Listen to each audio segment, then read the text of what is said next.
नमस्कार दोस्तों, अगर आपको दिल्ली कैपिटल और सनराइजर्स हैदराबाद के बीच खेला गया आईपीएल 2025 का 10वां और सांसें रोक देने वाला सबसे रोमांचक महामुकाबला पसंद आया हो तो इस वीडियो को आप एक लाइक जरूर करें।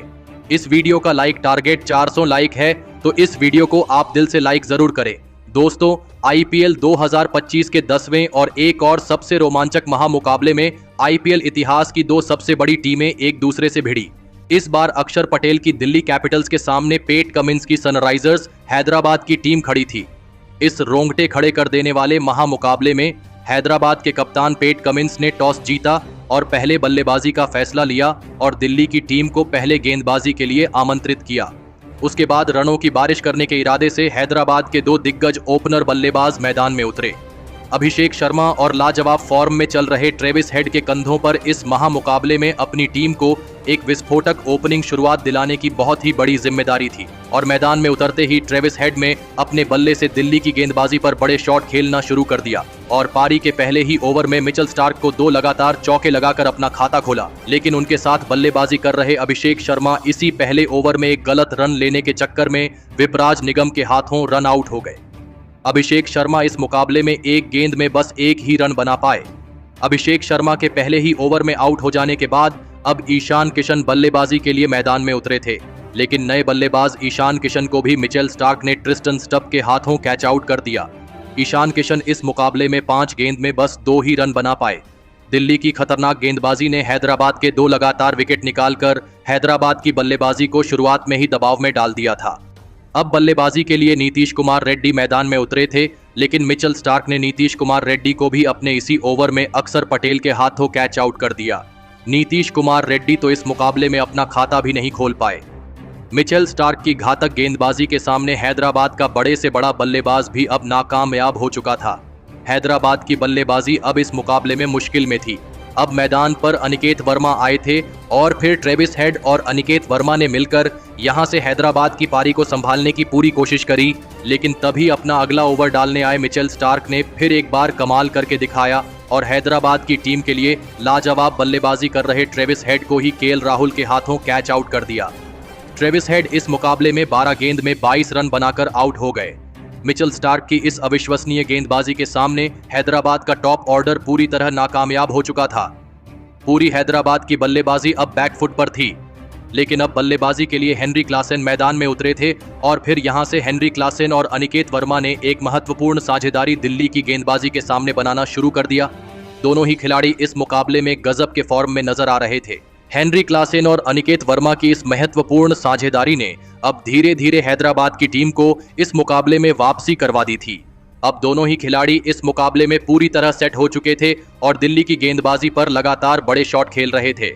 खास करके अनिकेत वर्मा इस मुकाबले में दिल्ली की गेंदबाजी के लिए एक बड़ी मुसीबत साबित हो रहे थे और फिर इसी बीच अनिकेत वर्मा और हेनरी क्लासेन की 50 रनों की साझेदारी भी पूरी हो गई। अब अनिकेत वर्मा और हेनरी क्लासेन की यह साझेदारी लगातार मजबूत हो रही थी। अब दिल्ली की गेंदबाजी भी इस मुकाबले में दबाव महसूस करने लगी थी।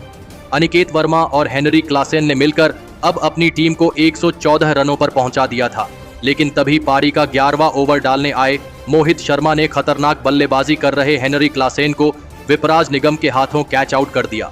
हेनरी क्लासेन इस मुकाबले में 19 गेंद में 32 रन बनाकर आउट हो गए। मोहित शर्मा ने हैदराबाद की एक बहुत ही बड़ी साझेदारी को तोड़कर फिर से हैदराबाद की टीम को इस मुकाबले में बैक फुट पर धकेल दिया था, लेकिन अब बल्लेबाजी के लिए अभिनव मनोहर मैदान में उतरे थे। लेकिन अभिनव मनोहर भी दिल्ली के गेंदबाजी के सामने ज्यादा देर तक नहीं टिक पाए और गेंदबाजी पर आए कुलदीप यादव ने अभिनव मनोहर को फाफ डू प्लेसिस के हाथों कैच आउट कर दिया। अभिनव मनोहर इस मुकाबले में 6 गेंद में बस 4 ही रन बना पाए। अब हैदराबाद की टीम ने अपने 6 बल्लेबाजों को खो दिया था। हैदराबाद की टीम अब एक बड़ी मुसीबत में थी। अब मैदान पर हैदराबाद के कप्तान खुद पैट कमिंस आए थे और फिर पैट कमिंस के साथ मिलकर लाजवाब बल्लेबाजी कर रहे अनिकेत वर्मा ने अपना इस मुकाबले का एक गजब का अर्धशतक पूरा कर लिया। लेकिन उनके साथ बल्लेबाजी करने आए हैदराबाद के कप्तान पैट कमिंस को भी इसी बीच कुलदीप यादव ने जैक फ्रीजर मेगर्क के हाथों कैच आउट कर दिया। कप्तान पैट कमिंस 7 गेंद में 2 रन बनाकर आउट हो गए। अब हैदराबाद की टीम को एक बड़े लक्ष्य तक पहुंचाने की पूरी जिम्मेदारी अनिकेत वर्मा के कंधों पर आ चुकी थी और फिर अनिकेत वर्मा ने भी इस जिम्मेदारी को बखूबी निभाया और विकेट गिरने के बाद बल्लेबाजी पर आए व्यान मूल्डर के साथ मिलकर धमाकेदार बल्लेबाजी करना शुरू कर दिया। पारी के 15वें ओवर में तो अनिकेत वर्मा ने दिल्ली के कप्तान अक्षर पटेल को एक चौका और 2 अद्भुत छक्के लगा दिए थे, लेकिन तभी पारी का 16वां ओवर डालने आए कुलदीप यादव ने गजब की बल्लेबाजी कर रहे अनिकेत वर्मा को जैक फ्रीजर मैगर्क के हाथों कैच आउट कर दिया। अनिकेत वर्मा इस मुकाबले में 41 गेंदों में 74 रनों की एक लाजवाब पारी खेलकर आउट हो गए। अब हैदराबाद के बस 2 ही विकेट बचे थे।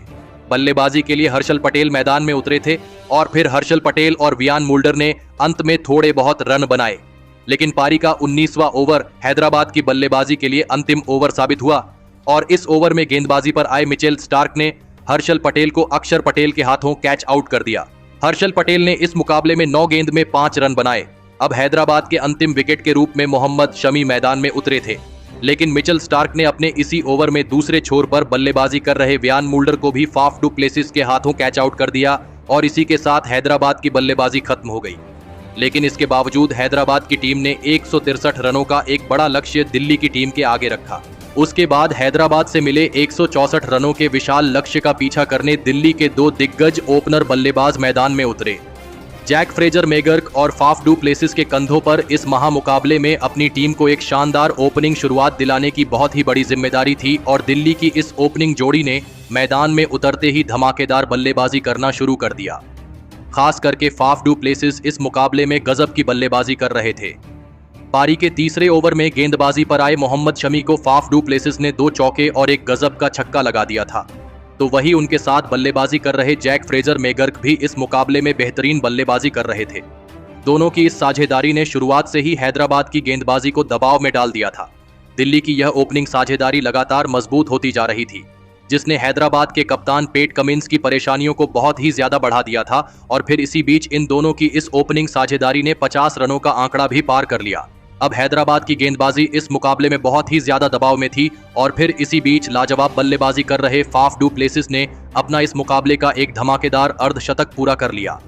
जैक फ्रेजर मैगर्क और फाफ डू प्लेसिस ने मिलकर अब अपनी टीम को 81 रनों पर पहुंचा दिया था, लेकिन तभी गेंदबाजी पर आए जीशान अंसारी ने अर्धशतक लगाने वाले फाफ डू प्लेसिस को व्यान मूल्डर के हाथों कैच आउट कर दिया। फाफ डू प्लेसिस 27 गेंदों में 50 रन बनाकर आउट हो गए।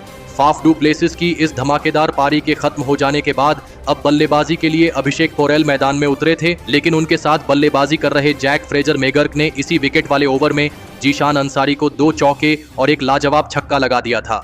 लेकिन जीशान अंसारी ने अपने इसी ओवर में वापसी करते हुए लाजवाब बल्लेबाजी कर रहे जैक फ्रेजर मैगर्क को भी अपनी ही गेंद पर कैच आउट कर दिया। जैक फ्रेजर मैगर्क 32 गेंद में 38 रन बनाकर आउट हो गए। जीशान अंसारी के इस एक ही ओवर में दिल्ली की टीम ने अपने दोनों ही सेट ओपनर बल्लेबाजों को अब खो दिया था। बल्लेबाजी के लिए केएल राहुल मैदान में उतरे थे और केएल राहुल ने आते ही मोहम्मद शमी को 2 चौके और एक शानदार छक्का लगाकर अपना खाता खोला था, लेकिन तभी अपना अगला ओवर डालने आए जीशान अंसारी ने नए बल्लेबाज केएल राहुल को भी क्लीन बोल्ड कर दिया। केएल राहुल 5 गेंद में 15 रन बनाकर आउट हो गए। जीशान अंसारी की इस गजब की स्पिन गेंदबाजी ने सभी को हैरान कर दिया था। जीशान अंसारी ने अब हैदराबाद की टीम को अब इस मुकाबले में वापसी करने का एक बढ़िया मौका दिया था, लेकिन अब बल्लेबाजी के लिए ट्रिस्टन स्टब मैदान में उतरे थे। लेकिन बल्लेबाजी कर रहे अभिषेक पोरेल और नए बल्लेबाज ट्रिस्टन स्टब ने मिलकर यहां से एक और साझेदारी दिल्ली की टीम के लिए बनाना शुरू कर दिया और विस्फोटक बल्लेबाजी करना जारी रखा। अभिषेक पोरेल तो इस मुकाबले में हैदराबाद की गेंदबाजी के ऊपर लगातार बड़े शॉट खेल रहे थे, जिसने फिर से दबाव हैदराबाद की गेंदबाजी पर डाल दिया था। रिक्वायर्ड रन रेट का दबाव न होने की वजह से दिल्ली के यह दोनों ही बल्लेबाज आसानी से हैदराबाद की गेंदबाजी पर रन बना रहे थे। अब धीरे धीरे यह मुकाबला हैदराबाद के हाथ से निकलने लगा था। अभिषेक पोरेल और ट्रिस्टन स्टब की इस जोड़ी ने हैदराबाद के सभी गेंदबाजों को इस मुकाबले में नाकामयाब कर दिया था और फिर पारी के 16वें ओवर में अभिषेक पोरेल ने एक लाजवाब छक्का लगाते हुए इस रोमांचक मुकाबले में दिल्ली की टीम को 7 विकेट से जीताकर एक बड़ा कारनामा करके दिखाया।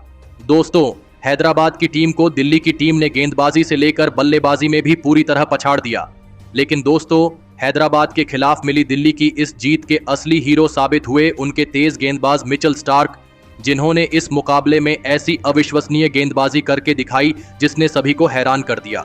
मिचेल स्टार्क ने इस मुकाबले में हैदराबाद के 5 बड़े विकेट हासिल किए और इसी के चलते दिल्ली की टीम इस महामुकाबले में जीत पाई। तो दोस्तों, आप मिचेल स्टार्क की इस अद्भुत गेंदबाजी के लिए उन्हें 10 में से कितने अंक देना चाहेंगे? आप अपनी राय नीचे कमेंट में देना बिल्कुल भी ना भूलें। धन्यवाद।